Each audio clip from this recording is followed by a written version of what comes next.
Hello and welcome to Untwisted Threads. This is Paintbox Yarns 100% wool worsted. This 100% superwash wool yarn features 36 colors. The colorway that we chose is Soft Fudge. This 100 gram skein with 200 meters or 218 yards works up as a worsted weight yarn.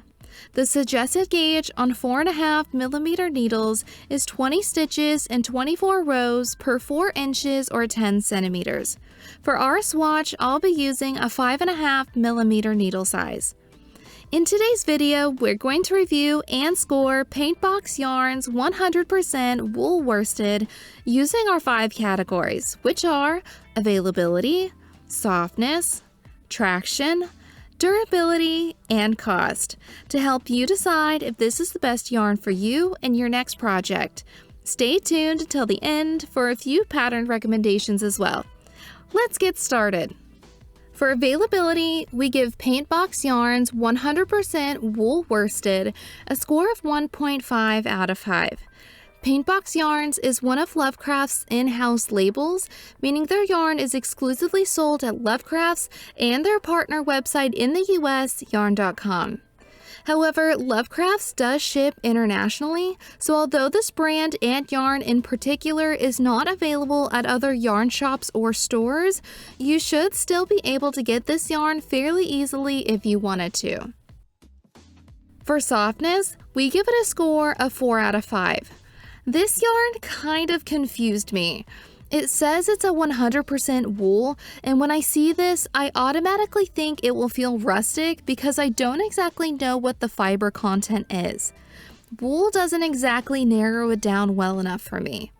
Yes, it is soft, but to me it feels like acrylic, but it's not squeaky. I've never really felt a yarn quite like this. Maybe it's because of its superwash treatment, but I have worked with and reviewed quite a few superwash treated yarns, and nothing was quite like this one. It's like it's bouncy, but it's dry. For comparison, it is softer than Knitting for Olive Merino and not quite as soft as Vilcolana Peruvian. I'd say it feels pretty comparable to Skebies Charazo, which is a recycled yarn that I also don't know what it's made of. For a micron count or softness scale rating, I would give it about a 25, so not quite as soft as a typical merino or alpaca, but it is softer than most Peruvian highland wools. No, this yarn didn't bother my sensitive skin because it is soft, but it's the slight dryness and acrylic similarities that threw me off. I will say it did feel a little bit better after blocking, so that would help with wearing, but I don't know about you, but if I'm working with a yarn, I want to be able to enjoy the process too.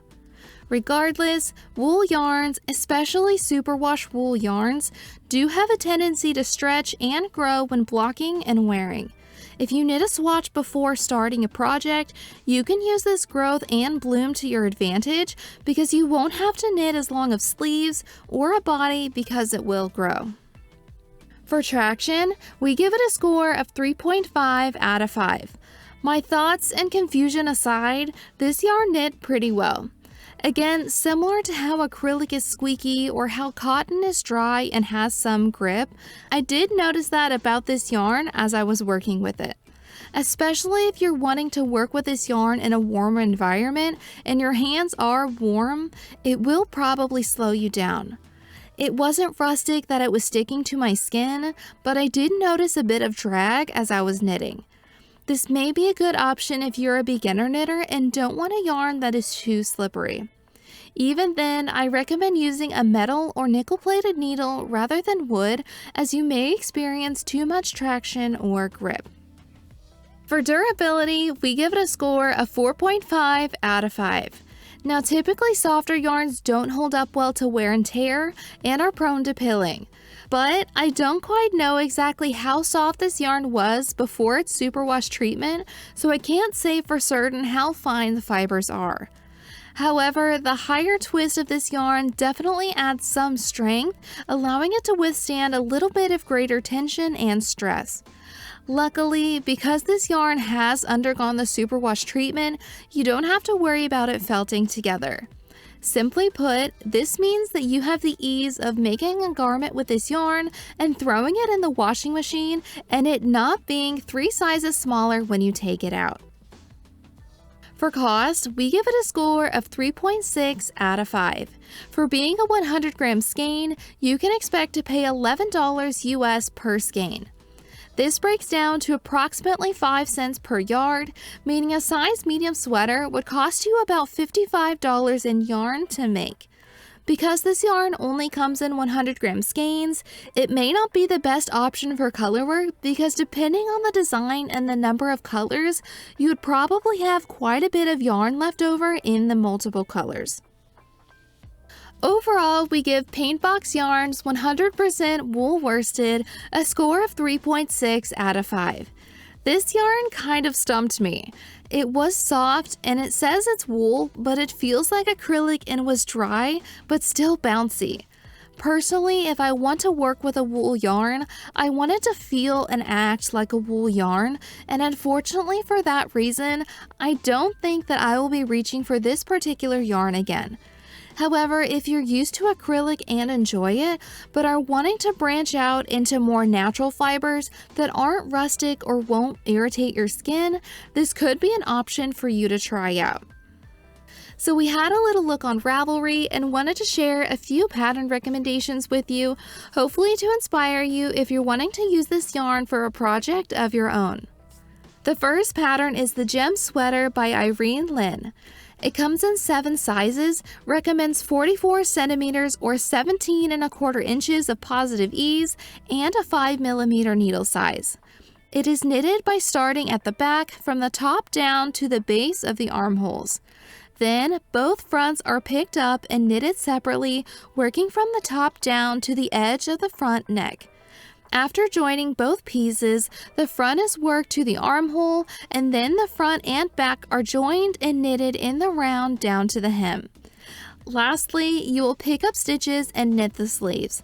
I love the combination of the lace pattern, oversized fit, and wide rim on the hem, cuffs, and collars. The sample was knit with 1 strand of mohair and 1 strand of sport weight yarn held together, but you should be able to meet gauge using 1 strand of this worsted weight yarn.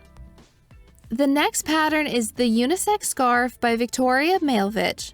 This free pattern comes in 1 size and is recommended to hold 2 strands of sport weight yarn together, but again, I think 1 strand of this worsted weight should allow you to meet gauge with the correct needle size.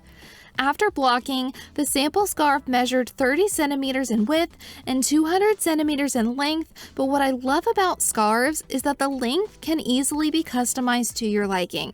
I really like the texture of this scarf. It looks like it uses a broken rib pattern with different widths of stockinette ribbing in between. I've only completed a couple of scarves in my time as a knitter, but I feel like this one could keep me engaged long enough to be able to complete it. The last pattern is the Kettlecorn Sweater by Knitatude. It features a V-neck and an all-over moss-style stitch to create a squishy, popcorn-like texture. It is worked in the round on circular needles from bottom up. Then stitches are picked up and knit from the armholes down to the sleeves. Stitches are also picked up along the V neckline to create the ribbing. She uses a speckled yarn for her sample, but I think any of the available 36 colorways of this yarn will look beautiful and really let the texture of this sweater shine. Have you used Paintbox Yarns 100% wool worsted yarn before? What yarn would you like for us to do a review on next? We would love to hear your thoughts and recommendations in the comments below. If you enjoyed today's review, please give this video a like and subscribe to our channel, and we'll see you next time.